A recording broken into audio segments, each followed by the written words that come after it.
ஒரு கட்டத்துக்கு மேல நமக்கு சோகம் புடிச்சு போயிடும். எனக்கு அவங்கள ரொம்ப பிடிக்கும் சார். ரொம்ப நல்ல பையன். இப்ப நீங்க என்ன கேட்குறீங்க? உன்கிட்ட பேசணும். ஏய் நௌரி ப்ளீஸ். இன்னொரு வாய்ப்பு கேட்குறீங்களா?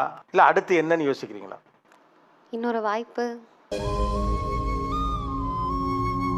ஆனா அப்படி ஒருத்தனை துன்புறுத்துறது சரியா? நீங்க பண்றது காதலா சித்திரவதையா?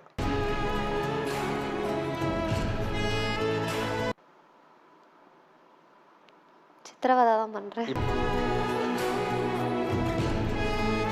இதை ஒரு பையன் பண்ணினா அது எவ்வளவு நெருக்கடிக்கு நீங்க உள்ளாவீங்க?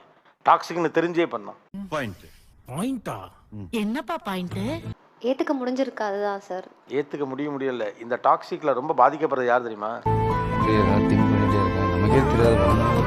அவங்க தான். நீங்க தான். நான் சித்திரவதைன்னு சொன்னது உங்களுக்கு சேர்த்து தான் சொல்றேன். உன் கூட யாரு இருக்கிறாங்க, யாரை விட்டுட்டு போனாங்கன்னு யோசிச்சுக்கிட்டு இருக்காத. எனக்கு என்னன்னா, நான் எவ்வளோ நாளாக அஃபெக்ட் ஆனா நான் அதை எப்படியாவது நான் வெளில வந்துடுவேனா? சாரு உனக்கு புரியல. ரொம்ப நிதானமா இதை அப்ரோச் பண்ணி ரொம்ப ப்ராக்டிக்கலா நீங்க பேசினா வெளியில வந்துட்டதா அர்த்தம்.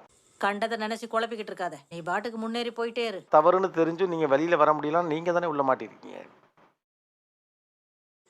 நீ தலை நிமிர்ந்து நிக்கும் போது போனவங்களாம் நிச்சயம் திரும்பி வருவாங்க.